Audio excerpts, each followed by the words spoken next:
नमस्कार दोस्तों, स्वागत है आप सभी का SRL एकेडमी के यूट्यूब चैनल पर। दोस्तों, आज के इस वीडियो के अंतर्गत हम बात करने वाले हैं कोशिका विभाजन से संबंधित MCQ के बारे में। और ये जो MCQ हैं ये विशेष रूप से लैब असिस्टेंट के लिए तैयार किए गए हैं, लेकिन साथ साथ में अन्य जो भी परीक्षाएं होती हैं, अन्य जो भी कंपटीशन एग्जाम होती हैं, उन सभी एग्जाम के लिए ये जो प्रश्न हैं ये समान रूप से उपयोगी हैं। इस कारण वीडियो में अंत तक जरूर बने रहें। साथ साथ में यदि आप पहली बार हमारे चैनल पर आए हैं तो हमारे चैनल को सब्सक्राइब भी जरूर करें। तो आज हम टोटल 20 प्रश्न हैं वो देखने वाले हैं, और उन प्रश्नों के कैसे हम एक्सप्लेनेशन कर सकते हैं, उसके कौन कौन से ऑप्शन हैं और उन ऑप्शन के ऊपर भी और कौन से क्वेश्चन बन सकते हैं, ये सब कुछ आज के इस वीडियो के अंतर्गत मिलने वाला है। तो शुरुआत करते हैं आज के पहले प्रश्न से। और आज का जो पहला प्रश्न है वो है हमारे सामने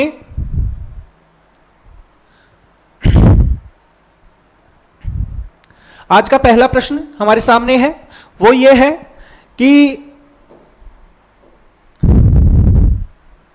जो कोशिका चक्र होता है,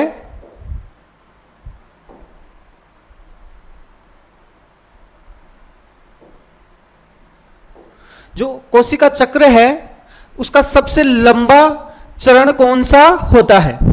यदि हम कोशिका के बारे में बात करें, जो कोशिका चक्र होता है उसकी कौन कौन सी अवस्थाएं होती हैं, हमने देखा था कि जो कोशिका चक्र होता है उसमें से एक तो होती है अंतरावस्था, जिसे इंटरफेज कहते हैं। और इंटरफेज में भी यदि हम देखें तो जीवन अवस्था होती है, एस होती है, G2 होती है, और उसके बाद में हमारी आती है विभाजन अवस्था। तो जो ऑप्शन दे रखे हैं उनमें सबसे लंबी अवस्था है वो कौन सी है। तो इसमें हम देखेंगे कि एक तो दे रखा है एम फेज तो बिल्कुल छोटी सी एक अवस्था होती है। फिर एक दे रखा है जीवन फेज, एक दे रखा है एस फेज और एक दे रखा है G2 फेज। तो इन चारों में से कोशिका चक्र की सबसे लंबा चरण या सबसे लंबी अवस्था होती है वो कौन सी होती है। तो देखो, ये तीनों ही अवस्थाएं होती हैं। ये हमारी किसकी अवस्था होती हैं? ये अंतरावस्था की अवस्थाएं हैं, या जिन्हें हम कहते हैं इंटरफेज। किसकी अवस्थाएं हैं? इंटरफेज की अवस्थाएं हैं। तो यदि इन तीनों में से हम देखें तो सबसे लंबी अवस्था जो होती है वो होती है हमारी जीवन फेज। इन तीनों में से भी सबसे लंबी अवस्था होती है वो होती है जीवन फेज। और जीवन फेज के दौरान हमारी कोशिका होती है वो आकार में बढ़ रही होती है। मुख्य रूप से आकार में क्या होती है? वृद्धि होती है। तो ये था पहला प्रश्न। और पहले प्रश्न के बाद में अभी हम देख रहे हैं दूसरा प्रश्न। और जो दूसरा प्रश्न है वो क्या है? देखो, दूसरा प्रश्न बोल रहा है कि G2 चरण का मुख्य कार्य क्या है। अभी हमने देखा है कि जो हमारी अंतरावस्था होती है या जिसे हम कहते हैं इंटरफेज, उसके कौन कौन से चरण है भाई? G1 हो गया, फिर S हो गया और फिर हो गया G2। जो ये G1 फेज होता है इसका मुख्य कार्य होता है कोशिका के आकार में वृद्धि। किसमें वृद्धि? आकार में वृद्धि। ये मुख्य रूप से किसमें होती है? जीवन में। एस फेज होती है, इसके अंतर्गत आपका मुख्य रूप से DNA का क्या होता है? संश्लेषण होता है। DNA का क्या होता है? संश्लेषण। और G2 फेज होती है, इसके अंतर्गत मुख्य रूप से प्रोटीन का संश्लेषण होता है। और कोशिका होती है वो विभाजन की क्या करती होती है? विभाजन की तैयारी करती है। विभाजन की क्या करती है? तैयारी। तो ये पूछा है किसके लिए? G2 के लिए। G2 फेज में मुख्य रूप से प्रोटीन का संश्लेषण और विभाजन की तैयारी होती है। तो G2 के लिए हमारा कौन सा हो जाएगा? देखो, DNA का संश्लेषण G2 में नहीं होता है, किसमें होता है? S फेज में। कोशिका की वृद्धि किसमें होती है? जीवन में। विभाजन की तैयारी होती है विशेष रूप से, यह किसमें होती है? यह आपके G2 में होती है। तो G2 में मुख्य रूप से क्या होती है, विभाजन की तैयारी हो रही होती है। तो ये 2 प्रश्न हो गए हैं। नेक्स्ट देखो भाई प्रश्न संख्या 3, और प्रश्न संख्या 3 है वो किससे संबंधित है, वो है हमारा G0 अवस्था। G0 अवस्था। अब सबसे पहले तो ये समझो कि ये G0 अवस्था है क्या। हालांकि कोशिका चक्र में इसको हमने पढ़ा था, लेकिन फिर भी देखो, आप ऐसे सपोज करो कि ये हमारा कोशिका चक्र है, और इस कोशिका चक्र में यदि हम देखें तो इसका मुख्य रूप से ये जो हिस्सा होता है इसे बोलते हैं हम इंटरफेज, और ये होता है जिसे हम बोलते हैं एम फेज। क्या कहते हैं, एम फेज। और ये कौन सी है, इंटरफेज। अब जो इंटरफेज होती है इसके भी 3 भाग बता दिए आपको। ये हो गया G1, ये हो गया S, और ये हो गया G2। अब आप सोचोगे कि इस कोशिका चक्र में तो कहीं पर भी G0 अवस्था तो आती नहीं है। तो ये G0 अवस्था क्या होती है, G0 अवस्था को सामान्य तौर पर कोशिका की शांत अवस्था कहा जाता है। ये उन कोशिकाओं में होती है जिनमें विभाजन नहीं होता है, या जिनमें अस्थायी रूप से विभाजन होता है, वो रुक जाता है। तो उस समय क्या होता है उन कोशिकाओं में, वो कोशिका G1 अवस्था से, मतलब कोशिका आकार में वृद्धि करने के बाद में एस प्रावस्था में प्रवेश नहीं करती है, बल्कि ये एक नई अवस्था में प्रवेश कर जाती है जिसे हम बोलते हैं G0, जिसे हम बोलते हैं G0। और इस समय विभाजन होता है, वो रुक जाता है। कहने का मतलब विभाजन अब नहीं होता है। जितने समय तक कोशिका G0 अवस्था में होती है उतने समय के लिए कोशिका में विभाजन नहीं होता है, वो कोशिका विभाजन रुक जाता है। लेकिन कोशिका उपापचयी रूप से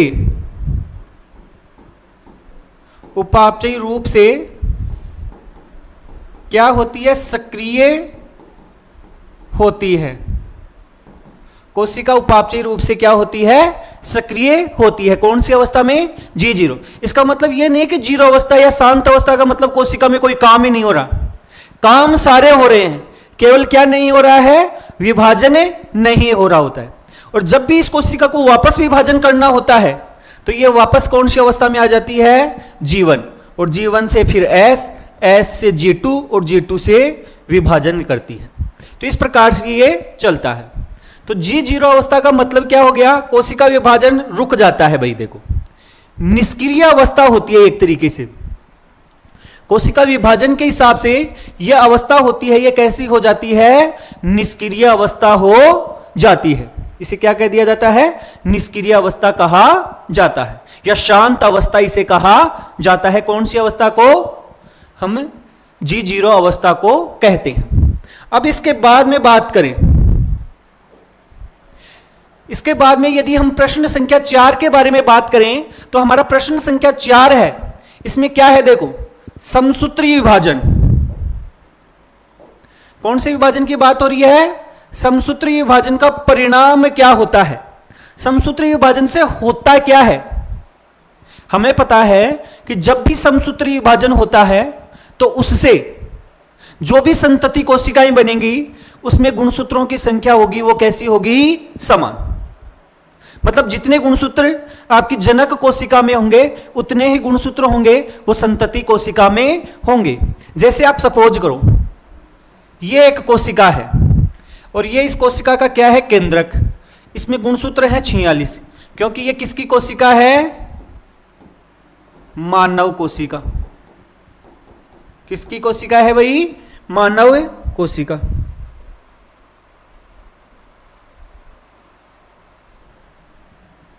अब हम बात करते हैं कि इसमें विभाजन हुआ, क्या हुआ, विभाजन।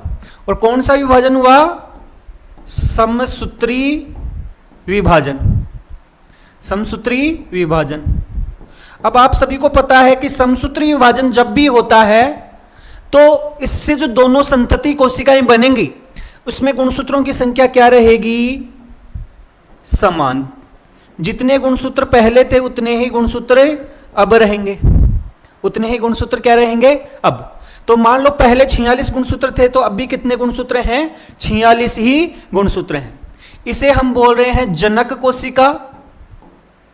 इसे क्या कह रहे हैं हमें? जनक कोशिका। और इसे हम कह रहे हैं संतति कोशिका। इसे हम क्या कह रहे हैं? संतति कोशिका कह रहे हैं। तो एक कोशिका से अल्टीमेटली कितनी कोशिकाएं बनती हैं? 2 कोशिकाएं बनती हैं। किसके अंतर्गत? समसूत्री विभाजन के अंतर्गत।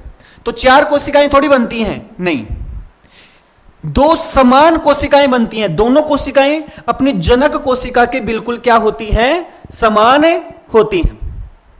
तो 2 कोशिकाएं बनती हैं और वो भी बिल्कुल समान। 3 कोशिकाएं नहीं बनती, 1 कोशिका नहीं बनती। तो समसूत्री विभाजन के परिणाम स्वरूप 2 कोशिकाएं बनती हैं और ये दोनों कोशिकाएं अपने जनक के समान होती हैं, समान ही गुणसूत्र होते हैं। तो ये हो गए आज के टोटल 4 प्रश्न। आप सभी लोगों को ये प्रश्न हैं, ये कैसे लग रहे हैं? अगर अच्छे लग रहे हैं तो कमेंट जरूर करना। इनके जो भी आंसर आपके दिमाग में आ रहे हैं उनको भी कमेंट जरूर करें। साथ साथ में ये प्रश्न आपके एग्जाम के लिए बहुत ही फायदेमंद रहने वाले हैं। ये आपके कॉन्फिडेंस को जरूर बढ़ाने वाले हैं। तो अभी हम देख रहे हैं हमारा प्रश्न संख्या 5। आज के लिए जो प्रश्न संख्या 5 है वो क्या है भाई? देखो कि मध्यावस्था, कौन सी अवस्था की बात हो रही है? मध्यावस्था में गुणसूत्र कहां स्थित होते हैं? चाहे से वो समसूत्री विभाजन हो और चाहे से अर्धसूत्री विभाजन हो। यदि हम मध्यावस्था की बात करें, मेटाफेज अवस्था की बात करें, तो उसमें गुणसूत्र होते हैं हमें कहां दिखाई देते हैं? तो देखो डायग्राम देखो आप, ये समझो कि मान लो ये कोशिका है और इस कोशिका में ये है तारककाय और ये तारककाय होते हैं जिन्हें हम विपरीत ध्रुव कहते हैं। दोनों अलग अलग ध्रुवों पर हैं। इसके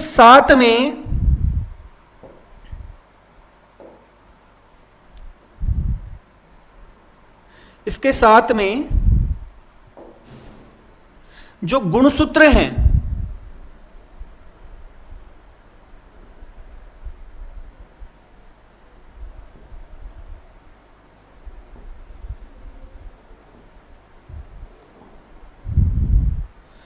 वो आपके इन तारकाय से जुड़ते हैं और इन तंतुओं को हम क्या कहते हैं? तर्कुतंतु कहते हैं। तो ये तो हमारे हो गए हैं तारककाय। क्या हो गए हैं भाई? तारककाय। ये दोनों से निकल रहे हैं वो हैं तर्कुतंतु। क्या है भाई? तर्कुतंतु। और ये क्या है? गुणसूत्र। तो ये गुणसूत्र होते हैं कोशिका के बीच वाले भाग में, मध्य भाग में उपस्थित होते हैं, मध्य रेखा पर उपस्थित हो जाते हैं। कौन सी रेखा पर? मध्य रेखा। अब मध्य रेखा है उस पर देखो, मेटाफेज की सबसे मुख्य विशेषता है कि गुणसूत्र होते हैं ये मोटे दिखाई देते हैं, साथ साथ में ये गुणसूत्र मध्य रेखा पर उपस्थित होते हैं। अब यहां पर देखो ध्रुवों पर नहीं होते, ये बोल रहा है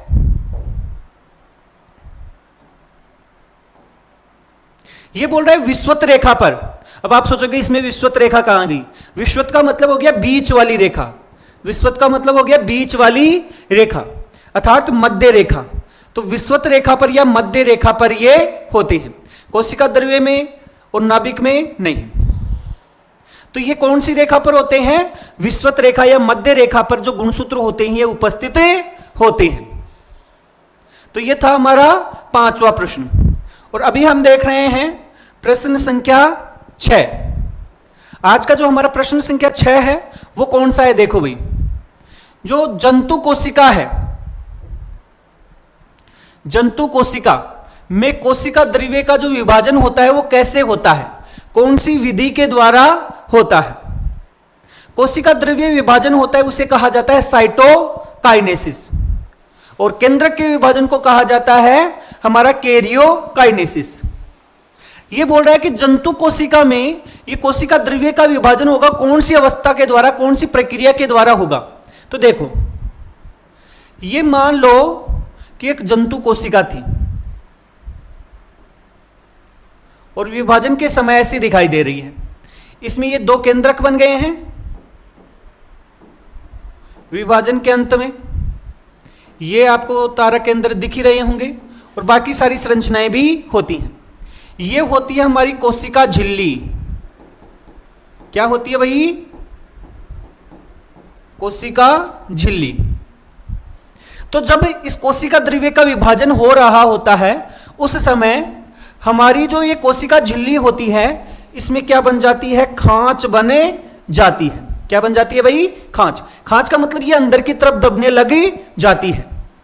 तो ये जो खांच विधि होती है उसके द्वारा, खांच विधि के द्वारा हमारा जो कोशिका द्रव्य होता है उसका विभाजन होता है। किसके अंतर्गत? जंतु कोशिका में। जबकि यही बात हम पादप कोशिका के लिए करते, तो क्योंकि उनके बाहर की ओर क्या पाया जाता है? यदि पादप कोशिका की बात करें तो उनमें पाया जाता है आपकी कोशिका भित्ति। उनमें क्या पाई जाती है? कोशिका भित्ति। अब कोशिका भित्ति कठोर होती है, इस कारण वो दब तो सकती नहीं है, तो उनमें खांच विधि नहीं होती है। उनमें बीच में पहले क्या बनती है? एक पटलिका बनती है। क्या बनती है भाई? पटलिका। और उसके बाद में दोनों तरफ आपकी प्राथमिक भित्ति और उसके बाद में बनती है द्वितीयक भित्ति। तो पादपों के अंतर्गत जो विभाजन होता है वो तो होता है पटलिका विधि के द्वारा या कोशिका पट्टिका विधि के द्वारा, और जंतुओं में होता है वो कौन सी विधि के द्वारा? खांच विधि के द्वारा आपका कोशिका द्रव्य का क्या होता है? विभाजन होता है। तो क्योंकि ये पूछ रहा था कौन सी के लिए? जंतु कोशिका के लिए। तो जंतु कोशिका में देखो कोशिका पट्टी विधि होती है, ये पादप कोशिकाओं में होती है। संकुचन खांच विधि, संकुचन का मतलब होता है दबाव और खांच का मतलब होता है जो गर्त बन रहा है। तो संकुचन खांच विधि के द्वारा होता है। कोशिका भित्ति का निर्माण इसमें होगा ही नहीं और कोई नहीं भी नहीं है। इसमें आ जाएगा संकुचन खांच विधि के द्वारा जंतु कोशिकाएं होती हैं, उनमें क्या होता है? विभाजन होता है। अब इसके बाद में अभी हम देख रहे हैं प्रश्न संख्या 7, और ये आज का जो हमारा प्रश्न संख्या 7 है वो क्या पूछ रहा है? देखो कि गुणसूत्रों की जो संख्या होती है वो आदि कब होती है? गुणसूत्रों की संख्या आदि कब होती है? तो इसका मतलब यह हो गया कि गुणसूत्रों की संख्या आदि होती है, वो होती है अर्धसूत्री विभाजन में। कौन से विभाजन में? अर्धसूत्री विभाजन में। तो समसूत्री तो होगा ही नहीं, प्रथम वृद्धि में भी नहीं होगा। प्रथम वृद्धि मतलब जीवन फेज, उसमें भी नहीं होगा। अब ऑप्शन बच गया कि अर्धसूत्री विभाजन प्रथम की अर्धसूत्री विभाजन सेकंड। देखो अर्धसूत्री विभाजन को हमने दो भागों में बांटा था, फर्स्ट और सेकंड। फर्स्ट होता है उसमें गुणसूत्रों की संख्या हो जाती है आदि। गुणसूत्रों की संख्या क्या हो जाती है? आदि। जैसे मान लो 46 गुणसूत्र थे मनुष्य की कोशिका में, तो कितने हो जाएंगे? 23। लेकिन अगर अर्धसूत्री विभाजन सेकंड की बात करें तो क्योंकि आधे पहले ही हो चुके हैं तो अब इसके अंतर्गत आधे नहीं होते हैं, इसमें आधे नहीं होते हैं। तो ध्यान से सुनना कि कौन से विभाजन के अंतर्गत गुणसूत्रों की संख्या आदि होती है, या ये क्वेश्चन ऐसे भी हो सकता था कि कौन सा विभाजन होता है जिसे न्यूनकारी विभाजन कहा जाता है। तो इसके लिए आएगा आपका अर्धसूत्री विभाजन प्रथम। सही ऑप्शन इसके लिए आ जाएगा अर्धसूत्री विभाजन प्रथम। तो गुणसूत्रों की संख्या आदि कौन सी विभाजन में होती है? अर्धसूत्री विभाजन फर्स्ट के अंतर्गत होती है। मियोसिस फर्स्ट के अंतर्गत हमारी गुणसूत्रों की संख्या होती है वो आदि रह जाती है। नेक्स्ट हम प्रश्न संख्या 8 देखने वाले हैं, और प्रश्न संख्या 8 है वो क्या है? देखो ये पूछ रहा है किसके बारे में? अंतरावस्था के बारे में। किसके बारे में पूछ रहा है भाई? अंतरावस्था, इंटरफेज। इंटरफेज में ये हमारे जो गुणसूत्र होते हैं वो कैसे दिखाई देते हैं? देखो इंटरफेज होता है, कोई भी कोशिका है, ये कोशिका है और ये कोशिका का केंद्रक है। इंटरफेज के समय वास्तव में गुणसूत्र होते हैं, ये पूर्ण रूप से नहीं बनते हैं। उस समय हमारा डीएनए होता है ऐसे पतले पतले धागे नुमा संरचनाओं के रूप में पाया जाता है और इस पतले धागे नुमा संरचनाओं को हम क्या कहते हैं? क्रोमेटीन तंतु कहते हैं। क्या कहते हैं भाई? क्रोमेटीन तंतु इसे कहा जाता है। तो वास्तव में अंतरावस्था के दौरान गुणसूत्र मोटे नहीं दिखते हैं। सबसे मोटे और बढ़िया रूप से जो गुणसूत्र दिखते हैं वो दिखते हैं हमें किसमें? मेटाफेज में। सबसे मोटे गुणसूत्र किसमें दिखते हैं? मेटाफेज में। आपके इंटरफेज के अंतर्गत या अंतरावस्था के अंतर्गत गुणसूत्र होते हैं एकदम बिल्कुल पतले पतले धागे नुमा संरचनाओं के रूप में दिखाई देते हैं और इन धागे नुमा संरचनाओं को हम क्रोमेटीन तंतु कहते हैं। तो देखो स्पष्ट तो बिल्कुल ही नहीं दिखते हैं, सूक्ष्म धागे नुमा संरचना अर्थात क्रोमेटीन तंतु के रूप में ये दिखाई देते हैं। बाकी टूटे हुए नहीं और कोई नहीं भी नहीं। इसके लिए सही ऑप्शन हो जाएगा, वो हो जाएगा सूक्ष्म धागे नुमा संरचनाओं के रूप में ये दिखाई देते हैं। तो ये था आज के लिए प्रश्न संख्या 8। आप सभी लोगों को ये प्रश्न कैसे लग रहे हैं कमेंट में जरूर बताना भाई। इतनी मेहनत की जाती है, ये क्वेश्चन ढूंढे जाते हैं, फिर पीपीटी बनाई जाती है और साथ में फिर इनको यहां पर पढ़ाना, उसमें भी समय लगता है। तो अगर आप इसको देख रहे हैं तो कमेंट में जरूर लिखें। साथ साथ में इनके देखते ही आपके दिमाग में क्या ऑप्शन सही आ रहा है उसको भी कमेंट में जरूर लिखें। नेक्स्ट देखो भाई, नेक्स्ट है हमारा प्रश्न संख्या 9 और प्रश्न संख्या 9 है वो क्या है भाई? देखो अर्धसूत्रीय विभाजन, अर्धसूत्रीय विभाजन का महत्व क्या है? अर्धसूत्रीय विभाजन होता क्यों है? देखो अर्धसूत्रीय विभाजन के बाद में हमने इसका महत्व पढ़ा था। पहला महत्व तो हमने यह पढ़ा था कि अर्धसूत्रीय विभाजन नहीं होता तो क्या होता। सबसे पहली बात, अगर अर्धसूत्रीय विभाजन नहीं होता तो जो भी संतति होती, माता पिता से जो संतति उत्पन्न होती, उसमें गुणसूत्रों की संख्या डबल होती जाती, गुणसूत्र नियत नहीं बने रहते। जैसे माता पिता में गुणसूत्र मान लो 46 है तो उसकी संतति में तो 92 हो जाती, डबल हो जाती, फिर उसकी संतति में और डबल, उसकी संतति में और डबल। तो ऐसे गुणसूत्रों की संख्या नियत नहीं रहती। इसके साथ साथ में अगर अर्धसूत्रीय विभाजन नहीं होता तो सभी के सभी जीव होते वो एक जैसे ही दिखते, उनमें कोई भी विभिन्नता नहीं पाई जाती। और यदि कोई विभिन्नता नहीं पाई जाती तो नई जातियों का विकास कैसे होता? तो ध्यान से सुनना, अगर अर्धसूत्रीय विभाजन का महत्व पूछे तो वृद्धि इसका मुख्य महत्व नहीं है। इसका मुख्य महत्व होता है जीवों में विविधता उत्पन्न करना। जीवों में क्या उत्पन्न करना? विविधता, अलग अलग प्रकार के जीवों का बनना, जिससे कि अलग अलग प्रकार के जीव हैं, जातियां हैं, वो बने। तो इसके लिए आ जाएगा विविधता उत्पन्न करना। बाकी मरम्मत करना इसका कार्य नहीं है, पाचन भी इसका कार्य नहीं है। मरम्मत और वृद्धि है, यह समसूत्रीय विभाजन का कार्य होता है। और अर्धसूत्रीय विभाजन का कार्य होता है विविधता उत्पन्न करना, जैव विकास के लिए सहायक होना, नई जातियों का विकास करना। इसके बाद में प्रश्न संख्या 10 देखो भाई। प्रश्न संख्या 10 कौन सा है? प्रश्न संख्या 10 है डीएनए का जो संकुलन। डीएनए का संकुलन का मतलब होता है संगनित होना। भाई क्रोमेटिन तंतु इकट्ठे होकर क्या बनाते हैं? आपके गुणसूत्र बनाते हैं। तो उसका संगनित होना क्या बनता है? तो भाई हमें सीधा सा पता है कि जब डीएनए, जब क्रोमेटिन तंतु इकट्ठे होंगे, संगनित होंगे, तो उससे क्या बनेंगे? गुणसूत्र बनेंगे। क्या बनेंगे? गुणसूत्र बनेंगे। पहली बात तो डीएनए से आरएनए तो कैसे बनेगा भाई? सीधा सीधा तो नहीं बनेगा। हालांकि वो बनता है कौन सी प्रक्रिया के द्वारा? वो अलग प्रक्रिया होती है, संकुलन से नहीं बनता है। प्रोटीन भी नहीं बनेगा, वसा भी नहीं बनेगी। क्या बनेगा? डीएनए के संकुलन से, इकट्ठे होने से गुणसूत्र बनता है। तो ये 10 प्रश्न हो गए हैं भाई। नेक्स्ट देखो, नेक्स्ट प्रश्न है प्रारंभिक अवस्था। प्रारंभिक अवस्था, यहां प्रारंभिक का मतलब है प्रोफेज।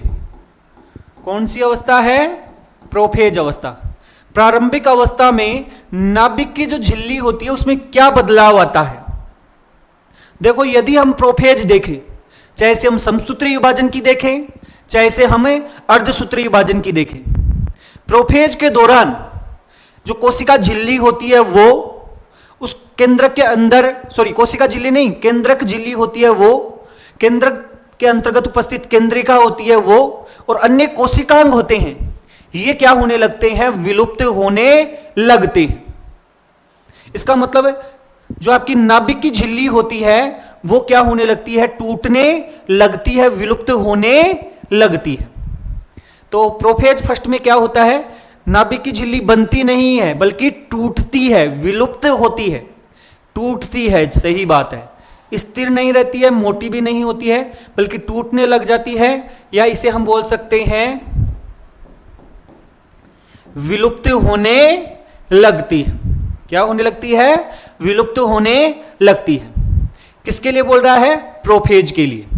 ये कोई से विभाजन की बात करो, चाहे से आप, केंद्रक झिल्ली क्या होगी? टूटेगी या विलुप्त होगी। नेक्स्ट प्रश्न देखो भाई, नेक्स्ट प्रश्न, प्रश्न संख्या 12। और प्रश्न संख्या जो 12 है वो क्या बोल रहा है? देखो, समसूत्री विभाजन का महत्व क्या है? अभी आपको बताया था समसूत्री विभाजन जीवों के आकार में क्या करवाता है? वृद्धि। जैसे आपकी लंबाई बढ़ रही है वो समसूत्री विभाजन के कारण। घावों को भरना, मरम्मत करना, कोशिकाओं को बदलना अर्थात उनका प्रतिस्थापन करना, ये सारे के सारे किसके महत्व होते हैं? समसूत्री विभाजन के। तो देखो, विविधता उत्पन्न करना भी हमने पढ़ा था, अर्धसूत्री विभाजन का महत्व होता है। युग्मकों का निर्माण भी अर्धसूत्री विभाजन से होता है। उत्परिवर्तन भी समसूत्री विभाजन से नहीं होता है। तो जीवों की वृद्धि, जीवों में क्या करना? वृद्धि और मरम्मत करना किसका कार्य होता है? समसूत्री विभाजन का कार्य होता है। तो समसूत्री विभाजन का सबसे मुख्य महत्व है कि वृद्धि करना, मतलब जो आकार वगैरह है, जीव का जो आकार है उसमें वृद्धि करना और उसकी मरम्मत करने का कार्य होता है। इसके बाद में हम देखें तो प्रश्न संख्या 13, और ये प्रश्न संख्या 13 है वो किस पर आधारित है? समसूत्री विभाजन। समसूत्री विभाजन किसमें होता है? कौन सी कोशिकाएं होती हैं जिनके अंतर्गत समसूत्री विभाजन होता है? तो हमारा जो समसूत्री विभाजन होता है इसके लिए हमने पढ़ा था, देखो समसूत्री विभाजन होता है, ये तो होता है हमारी कायिक कोशिकाओं में। कौन सी कोशिकाओं में? कायिक कोशिकाओं में। और अर्धसूत्री जो विभाजन होता है, अर्धसूत्री विभाजन होता है, ये होता है जनन कोशिकाओं में।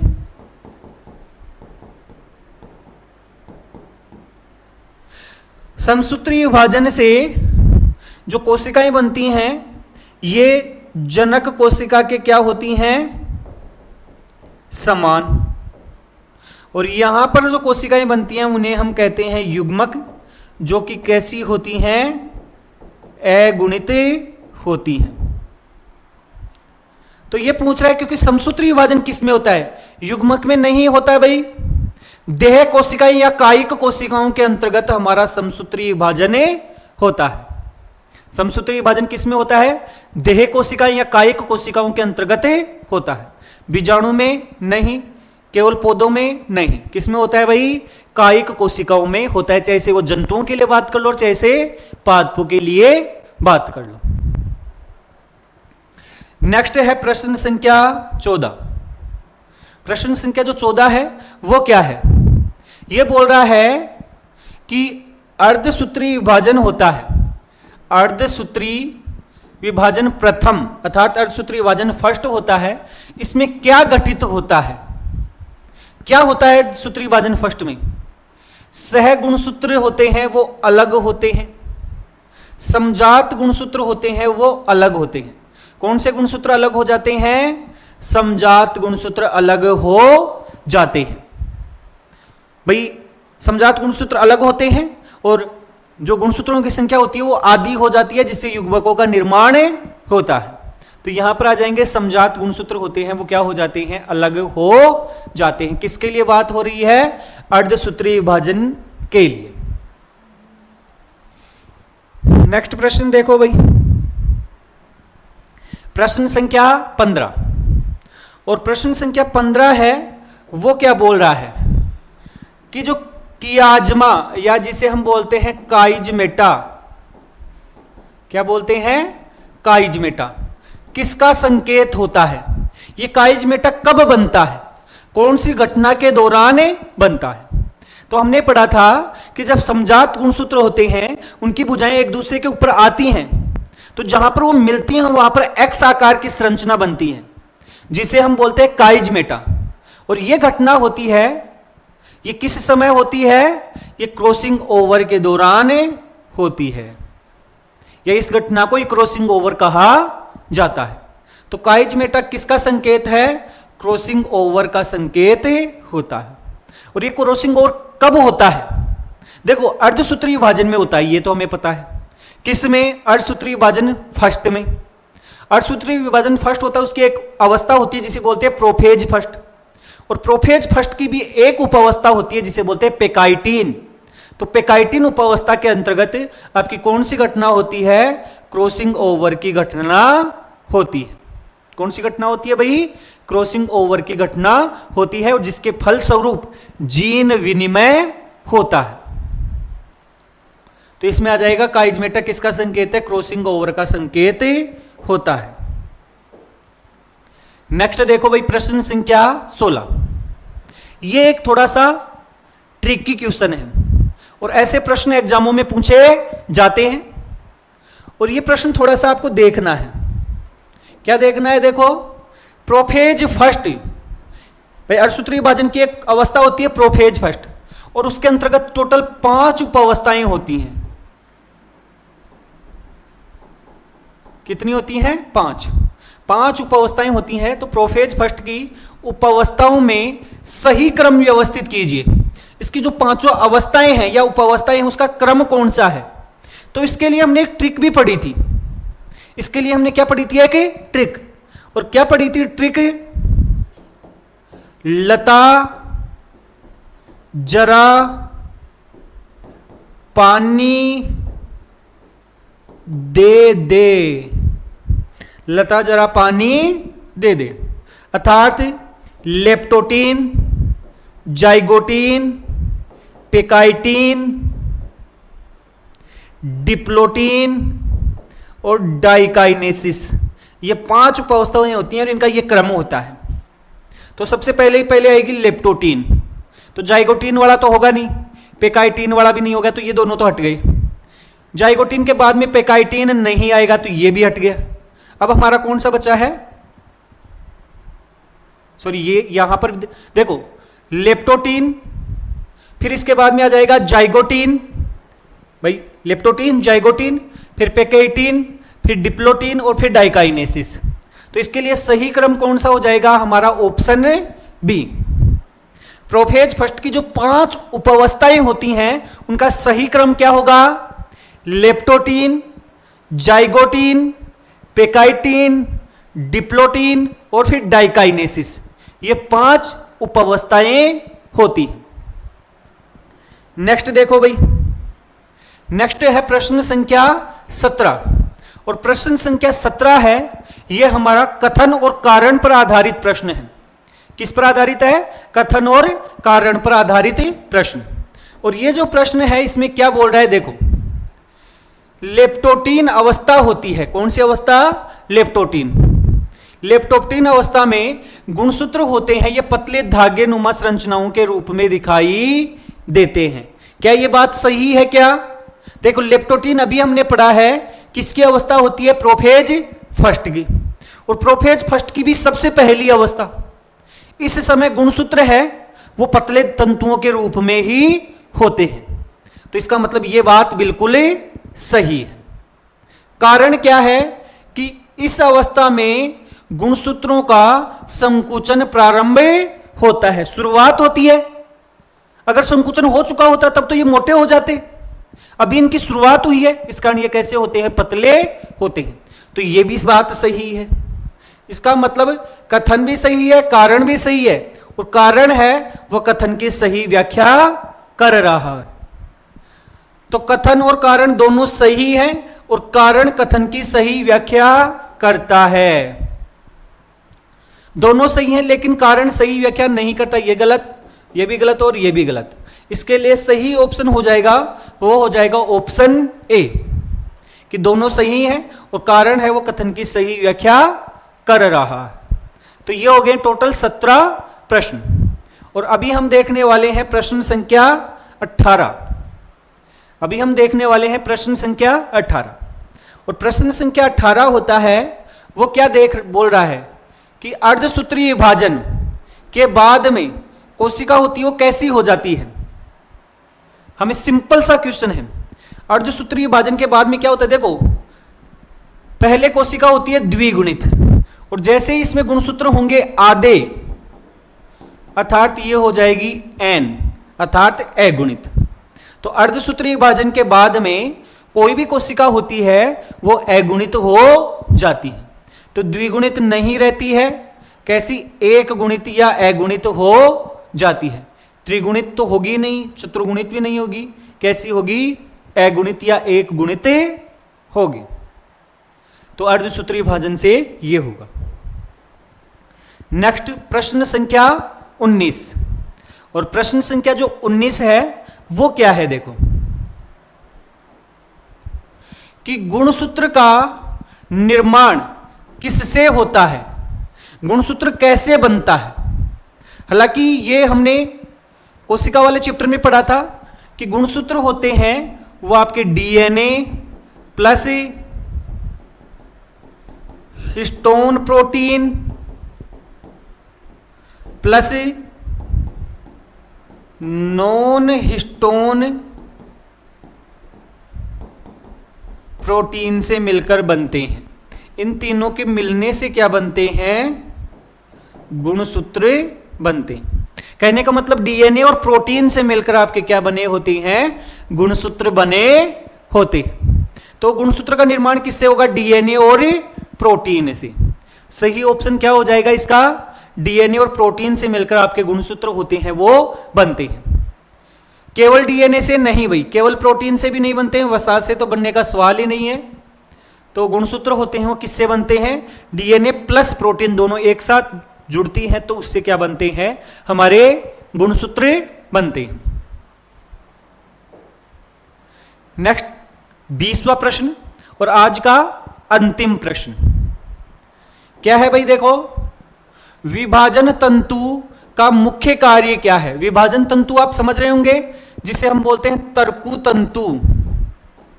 क्या बोलते हैं, तर्कु तंतु। तो तर्कु तंतु का मेन काम क्या है कि कोशिका के अंतर्गत ये तर्कु तंतु बनते किससे हैं, तारककाय से। ये बीच में आप ऐसे समझो कि क्या है, गुणसूत्र हैं। तो इनको गुणसूत्रों से जुड़ते हैं और जुड़ने के बाद में ये तर्कु तंतु क्या होते हैं, संकुचित होते हैं। और इनके संकुचित होने से गुणसूत्र होते हैं ध्रुवों की ओर खींचकर चले जाते हैं। तो ऊर्जा बनाना कार्य नहीं है, बल्कि गुणसूत्रों को क्या करना होता है, खींचना, उनको ध्रुवों की ओर लेकर जाना किसका कार्य होता है, विभाजन तंतु या तर्कु तंतु का कार्य होता है। तो ये टोटल कितने प्रश्न हो गए हैं भाई, 20 प्रश्न हो गए हैं। और आज के लिए ये कंप्लीट हो गया है। टोटल हमने 20 प्रश्न देखे हैं जो कि आपके कोशिका चक्र और कोशिका विभाजन पर क्या थे, आधारित थे। आप सभी लोगों को हमारे ये प्रश्न है ये कैसे लगे हैं, कमेंट में जरूर बताना। आपके कितने प्रश्न सही हो रहे हैं वो भी कमेंट जरूर करें। साथ साथ भी यदि आप पहली बार हमारे वीडियो को देख रहे हैं, पहली बार हमारे चैनल पर आए हैं, तो हमारे चैनल को सब्सक्राइब जरूर करें। धन्यवाद।